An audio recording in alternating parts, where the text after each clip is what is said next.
हाँ तो बच्चों बहुत नमस्कार। DBS के इंटर कॉलेज के यूट्यूब चैनल पर आप सभी का फिर स्वागत है। हम कल पढ़ रहे थे द्विघात समीकरण। कुछ टेक्निकल प्रॉब्लम की वजह से बेटा वहीं अधूरा वीडियो रह गया था, 15 ही मिनट बन पाया था, लेकिन हमने आपको नियम बता दिया था कि सूत्र द्वारा द्विघात समीकरण का गुणनखंड कैसे करते हैं, जिसमें हमने बताया था, हमको अभी अभी बता देते हैं फिर आगे, कि केवल द्विघात समीकरण इस सूत्र द्वारा अगर हल होगा तो वो इसी 3 फार्मूले पर ही हमारा गुणनखंड हल होगा। एक a प्लस बी का होल स्क्वायर बराबर a स्क्वायर धन बी स्क्वायर धन 2ab, a ऋण बी का होल स्क्वायर बराबर a स्क्वायर धन बी स्क्वायर ऋण 2ab, और बेटा तीसरा वर्गांतर का a स्क्वायर ऋण बी स्क्वायर बराबर एक ब्रैकेट में a ऋण b, दूसरे में a धन b होता है। 3 फार्मूले हैं, यही 3 आइडेंटिटी, जिसको सर्वसमिका भी आप कह सकते हैं। इन्हीं तीनों का यूज करके जब भी कहेगा कि सूत्र द्वारा द्विघात समीकरण को हल करिए तो आप इसी से हल करेंगे। ठीक है, कल हमने इस पे क्वेश्चन भी बताया था तमाम। एक उदाहरण आज और ले लेते हैं कि अगर दे दिया जाए एक्स स्क्वायर धन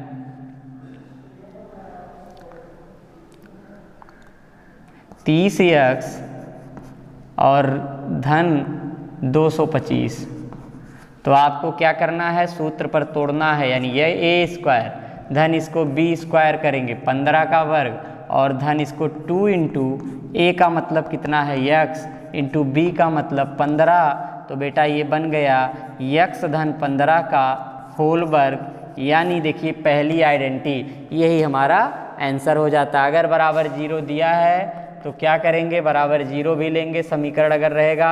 अब इसको हल करेंगे, दोनों पक्षों का वर्गमूल मतलब x धन 15 बराबर 0, तो x बराबर क्या हो जाता है, ऋण 15। 2 वैल्यू आएगी x की, दोनों ऋण 15 होगी। ठीक है, तो कल हम आपको यही बता रहे थे सूत्रों द्वारा। आज हेडिंग डालिए, अब इस पे जितने क्वेश्चन हैं सूत्रों द्वारा हल करिएगा। आज का जो हमारी आज की हेडिंग है वो होगी कि गुणनखंड द्वारा द्विघात समीकरण हल करना। किसके द्वारा, दूसरा नंबर गुणनखंड द्वारा, गुणनखंड द्वारा। अब गुणनखंड द्वारा कैसे हल करते हैं आपने 8 में भी पढ़ा होगा, 9 में भी पढ़ा होगा, लेकिन यहाँ भी है तो हमें उस टॉपिक को चर्चा करना होगा। अब जैसे बेटा हम एक क्वेश्चन लिख देते हैं कि एक्स स्क्वायर और धन 15x धन 50 है ना। बहुत ध्यान से सुनिएगा कि गुणनखंड द्वारा इसी इक्वेशन को अगर हल करना हो द्विघात समीकरण को तो हम क्या करते हैं। ठीक है, कल बताया ही था द्विघात समीकरण हमेशा इसी रूप का होगा कि ax स्क्वायर धन bx धन c के रूप का। अब हम देखेंगे कि इसको हल करने के लिए हम कौन सी विधि कैसे अपनाते हैं। तो ध्यान दीजिए बेटा कि सबसे पहले द्विघात समीकरण को ऐसे लिखा अगर है इसी रूप का, तो सबसे पहले हमारा नियम कहता है कि हमको c का गुणा a के पास करना चाहिए। किसका गुणा, c का गुणा a के पास करना चाहिए। यानी यहाँ c मतलब 50 है और a मतलब कौन, 1 है, दिख नहीं रहा 1 है। तो जब गुणा करते हैं तो 50 का 1 में गुणा करेंगे तो क्या आ जाता है, 50 आ जाता है। आ रहा समझ में। अब ये हमारा गुणा हो गया, अब ये काम खत्म हो गया। सबसे पहले यही काम किया जाता है। अब गुणा जो आता है उसी 50 का ही ऐसा गुणनखंड करना है, उसी 50 का ऐसा गुणनखंड करना है कि जिसको गुणा करने पर 50 आ जाए, लेकिन जोड़ने पर या घटाने पर 15 आए। अब इसे करके दिखाते हैं कि 50 का बेटा गुणनखंड क्या होगा, 25 आएगा, 5 पचे 25, 5 एक कम 5, यही होगा। अब इसी में से कुछ ऐसा सेट करिए कि जोड़ा जाए अगर उन्हीं नंबरों को तो 15 आए और गुणा कराया जाए 50। अभी बहुत इजी क्वेश्चन है। तो आप कहेंगे, जो अच्छे बच्चे हैं वो कहेंगे सर 5 दूनी 10, तो 10 और यहाँ धन 5 किया जाए तो 15 हो जाएगा, और 10 गुणे 5 किया जाए तो 50 हो जाएगा। तो यही सही भी है कि 10 और 5। अब 10 और 5 है तो इसका क्या मतलब हुआ आपका इसको तोड़ा जाएगा, यानी x स्क्वायर धन 15 को लिखेंगे 10 धन 5 बाहर x और धन 50 बराबर 0 के। ठीक है, अब इसको हल करेंगे आगे तो आपका क्या हो जाएगा, यही हमारा फैक्टर बन गया। अब इसको ब्रैकेट ओपन करते हैं, देखिए 10 धन 5 15, 10 का 5 में गुणा 10 पचे 50, यही हमें बनाना है कि यहाँ भी मिडिल, ये मध्य जो मिडिल में है ये भी बन जाए और हमारा ये भी। अब इसको तोड़ेंगे, x स्क्वायर धन 10x धन 5x धन 50 बराबर 0 के। ठीक है, अब हम इसमें देखते हैं बेटा 1 2 3 4 कितने पद हैं, 4 पद हैं। चारों पदों में से 2 2 को एक साथ लेते हैं और कॉमन फैक्टर करते हैं, यानी एक समान फैक्टर जिसमें निकलता है। अब जैसे इन दोनों में अगर देखें तो क्या क्या कॉमन है बेटा, आपको पता है यहाँ भी x है यहाँ भी, तो x को बाहर ले लेते हैं, तो यहाँ x स्क्वायर था तो x बचता है, धन 10 बचता है और फिर धन। इन दोनों में क्या कॉमन है आपको नहीं पता है तो आप अलग कर लेंगे कि यहाँ x है लेकिन यहाँ x नहीं, मतलब x नहीं कॉमन, लेकिन 5 यहाँ भी है और 5 यहाँ भी है, तो 5 कॉमन करेंगे तो x धन 10 बराबर 0 के। ठीक है, अब यहाँ x धन 5 एक ब्रैकेट में कर लीजिए ये जो है, और x धन 10 2 बार है तो इसको भी कॉमन करके एक ब्रैकेट में कर लिया जाता है। अब 2 ब्रैकेट में हमारे मान आ गए, तो एक बार x धन 5 बराबर 0 को के होता है और एक बार x धन 10 बराबर 0 के। तो समीकरण हल करने का मतलब x का मान निकालना है, तो x का मान निकालने के लिए क्या करते हैं, यहाँ पक्षांतर करेंगे, यानी x बराबर आएगा -5 और x बराबर आएगा -10। तो हल क्या क्या हुआ इन समीकरण का, एक -5 हुआ, एक क्या हुआ -10 हुआ। तो आपको समझ में आया कि कभी भी द्विघात समीकरण को गुणनखंड द्वारा कैसे हल करते हैं। ठीक है, अब इसी में बेटा क्वेश्चन हमारा बढ़ता जाता है। आपके पास बुक है ही, बुक में आप देखेंगे अलग अलग टाइप से क्वेश्चन दिए गए हैं और सबको हल करना है। आइए हम और क्वेश्चन इसमें कुछ आपको दिखाते हैं कि कैसे किया जाएगा।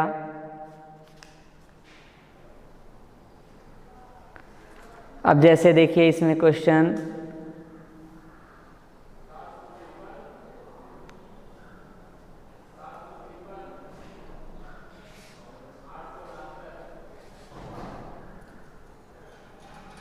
ढेर सारे क्वेश्चन दिए गए हैं। एक्स स्क्वायर एक देखिए क्वेश्चन है, एक्स स्क्वायर धन 9x धन 20। आइए इधर देखते हैं, एक्स स्क्वायर धन 9x धन 20 बराबर 0 दिया।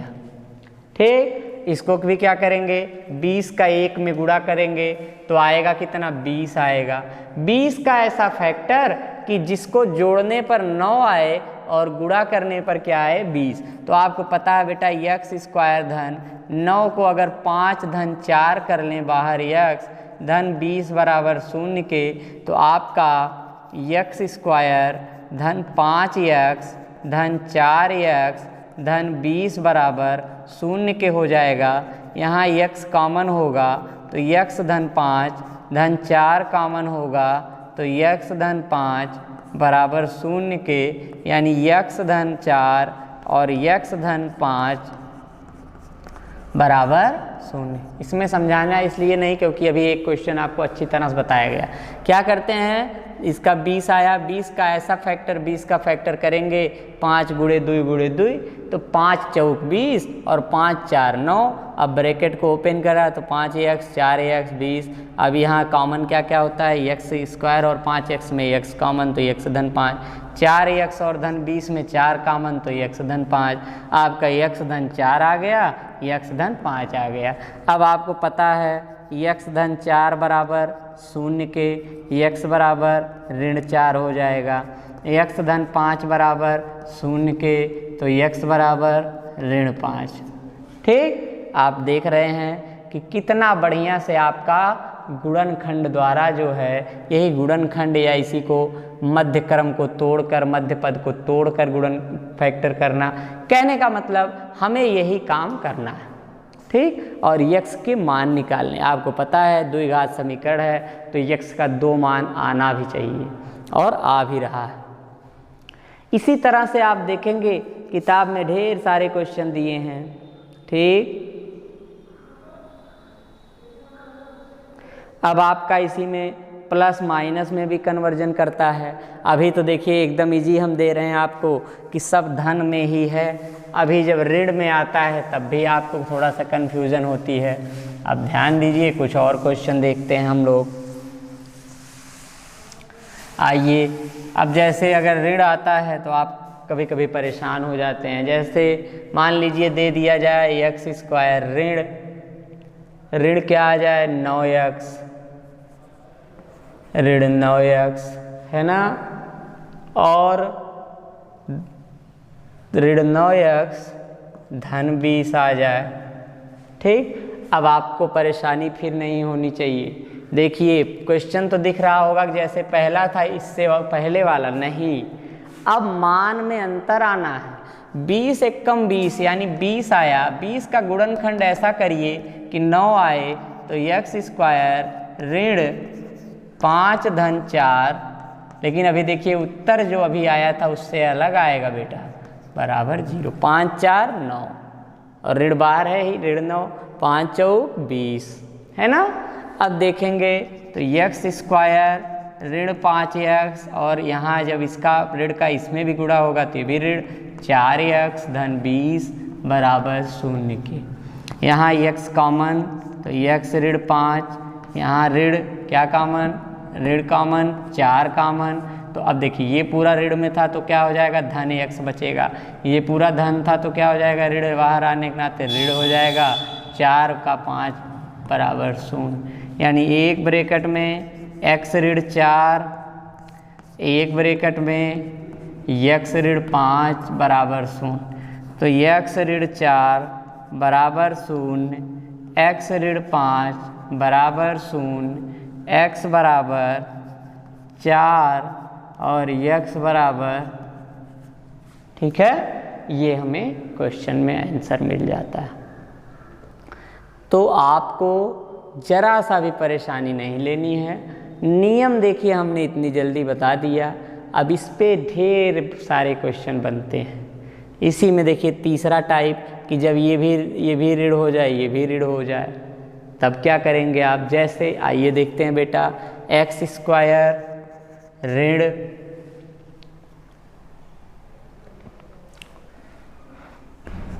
5x है ना, ऋण 5x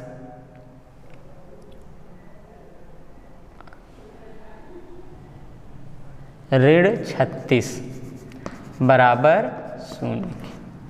अब आपको लग रहा होगा कि अरे दोनों जगहों पे ऋण, तो कुछ नहीं दिक्कत लेनी है। आप देखिए 36 का वही गुणा करिए तो ऋण 36 आ रहा है, ऋण 36 का एक में ऋण 36, ऋण 36 का ऐसा फैक्टर, ऐसा गुणनखंड, पहले तो ऋण को छोड़कर 36 का गुणनखंड निकालेंगे कि ऐसा कि जिसको जोड़ने या घटाने पर, तो आइए 36 का गुणनखंड 2 से 18, 2 से 9, 3 से 3, 3 से 1, यानी आ गया 2 दूनी 4, 3 त्रिक 9, यानी यही बना। अब आपको देखना है कि एक्स स्क्वायर ऋण यहाँ लाना है ना, यानी बेटा ऋण लाना है तो 5 को क्या किया जाए इसमें से, आप ध्यान देंगे तो 3 त्रिक 9 और ऋण अगर 4 किया जाए तो शायद 5 आएगा, और बाहर एक्स ऋण 36 बराबर 0 लिख लिया जाए। क्या यहाँ किसी बच्चे को दिक्कत है? सोचिए, देखिए ये ऋण था, क्या था, कुछ नहीं। पहले आप गुणनखंड करेंगे, गुणनखंड किया तो 36 का 2 गुणे 2 गुणे 3 गुणे 3 आया, आ गया। अब आप देख रहे हैं कि इस 5 को क्या 3 त्रिक 9 और ऋण 2 दूनी 4 किया जा सकता है, तो हाँ किया जा सकता है, यानी 9 ऋण 4, बाहर क्या है x ऋण 36 बराबर 0 के। सही है। आप देखिए हमारा दोनों चीज़ें सेट हो जा रही हैं। 9 में से 4 गया तो 5 भी आ गया, बाहर ऋण लगा हुआ है। और 9 गुणे ऋण 4 यानी 9 चौक 36, तो धन 9 गुणे ऋण 4 का मान जो होगा वो ऋण 36 होता भी है। यानी हमारा दोनों चीज़ें सही हैं। यही आपको कंफ्यूज करते हैं यही चीज़ें। तो आपको इन्हीं चीज़ों को बेटा खूब सावधानी से देखना है और इस पे क्वेश्चन करना है। आप देखेंगे कि x square minus bracket open करेंगे तो ये प्लस था -9x यानी 9x और ऋण गुणे ऋण धन 4x ऋण 36 बराबर क्या हो जाएगा 0 के। अब आप आगे देखेंगे इन दोनों में x कॉमन, तो x ऋण 9 फिर धन 4 कॉमन है इन दोनों में। देखिए 4 यहाँ 4 9 36 यहाँ, तो x ऋण 9 बराबर 0 के। अब आप देखेंगे कि एक जगह क्या लिख सकते हैं x ऋण 9 केवल एक बार कॉमन होता है और एक ब्रैकेट में x धन 4 बराबर 0 के।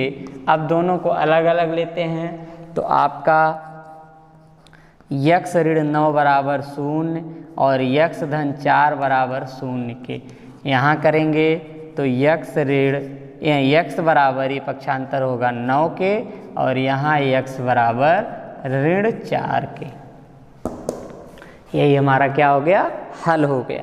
समीकरण का 2 हल आएगा इसका, और वो दोनों हल क्या क्या है 9 धन में और ऋण 4। ठीक है, तो ये हो गया हमारा गुणनखंड करने पर। अब इसी में आप और जो है क्वेश्चन जितना ज़्यादा एक्सरसाइज में लगाएंगे उतने समझ में आएगा और उतना ही क्वेश्चन आपको मतलब देखना होगा कि कौन किस टाइप का है। तो उसके लिए आपको बेटा घर मेहनत करनी होगी, है ना। बाकी नियम तो क्या है, नियम हम आपको नए सिलेबस से पढ़ा ही रहे हैं। अब अगली विधि कहिए बताया जाए तो अगली विधि क्या है, पूर्ण वर्ग बनाकर हल निकालना।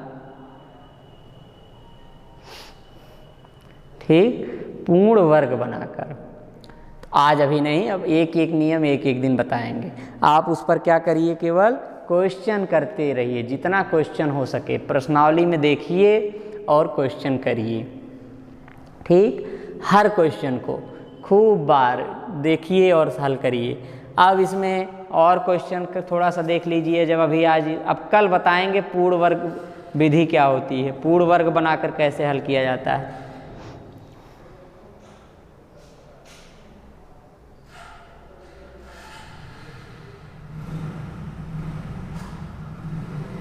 आइए देखिए, गुणनखंड विधि से हल करना है। गुणनखंड विधि से हल कीजिए 2x स्क्वायर। एक आध क्वेश्चन और देख लिया जाए बेटा, और इसके बाद आप लगाइएगा, जहाँ दिक्कत होगी पूछिएगा। दिया गया है अगला 2x स्क्वायर। अब देखिए, अब तक यहाँ केवल x स्क्वायर रहता था, अब की बार 2x स्क्वायर ऋण 5x धन 3 ऋण 5x धन 3 बराबर 0 के। यही क्वेश्चन है, इसको गुणनखंड विधि से हल करना है। ठीक है, आपको मैंने सबसे पहले क्या बताया है, 3 का यहाँ गुणा करेंगे तो 3 दूनी 6 आ गया। अब इस 6 का ऐसा गुणनखंड करना है जिसको जोड़ने या घटाने पर 5 आए, ऋण में 5। आपको पता है कि 6 का गुणनखंड अगर 6 गुणे 1 करें तो 6 में से 1 घटने पर क्या आ जाता है 5 आ जाता है। यानी यहाँ लिख सकते हैं 6 ऋण 1, ये ऋण बाहर हो गया, बाहर x धन 3 बराबर 0। अब देखिए हमारा दोनों काम हो रहा है। 6 अरे ऋण 5 लाना है, ये देखिए यहाँ। अच्छा, दूसरा बेटा 3 और 2 सॉरी ये आपका देखिए 6 में से 1 जाता तो ऋण 5 तो आता, लेकिन यहाँ ऋण 6 आ जाता। अब क्या दूसरा देखेंगे, दूसरा हमारा यहाँ 3 दूनी 6 हो रहा है, तो क्या 5 को 3 धन 2 भी लिख सकते हैं? हाँ, लिख सकते हैं। अब देखिए 3 2 5 ऋण बाहर लगा ही है और 3 दूनी 6 भी हमारा आ गया, यानी हमारा काम हो गया। तो आपको क्या करना है, अब इसी को 2x स्क्वायर ऋण 3x, फिर ऋण गुणे धन ऋण 2x धन 3 बराबर 0 के। इन दोनों में क्या कॉमन है? आपका इम्प्लाइज दैट लगाते चलिए, यहाँ दोनों में केवल x कॉमन, तो बचेगा 2 और x ऋण 3। और यहाँ क्या कॉमन है? देखिए जो इस ब्रैकेट में हो उसमें भी आना है, यानी ऋण 1 कॉमन लेंगे तो 2x ऋण 3 बराबर 0 के। अब एक ब्रैकेट में x ऋण 1, दूसरे ब्रैकेट में 2x ऋण 3 बराबर 0 के। तो देखिए x ऋण 1 बराबर 0 के बेटा, और 2x ऋण अलग अलग 3 बराबर भी 0 के, तो x बराबर 1 आ जाएगा। और यहाँ से 2x बराबर ऋण 3 उधर धन 3 हो जाएगा, तो x बराबर 3/2, है ना। यही दो मान हमारे होंगे, किसके? x के। अब आपको आपका होमवर्क आज का क्या है कि आप घर पहुँचेंगे, यानी घर हैं तो घर पर आप जितने भी क्वेश्चन इसमें मिलते हैं खूब प्रैक्टिस करिए। कक्षा 10 की किताब में जहाँ से भी मिलता है आप सीखने की कोशिश करिए कि गुणनखंड से और सूत्र से कैसे हल किया जा सकता है। ठीक है, कोशिश करिए। धन्यवाद बहुत बहुत, और मेहनत करते रहिए। जहाँ दिक्कत हो आप बताइएगा। ठीक है, पढ़िए।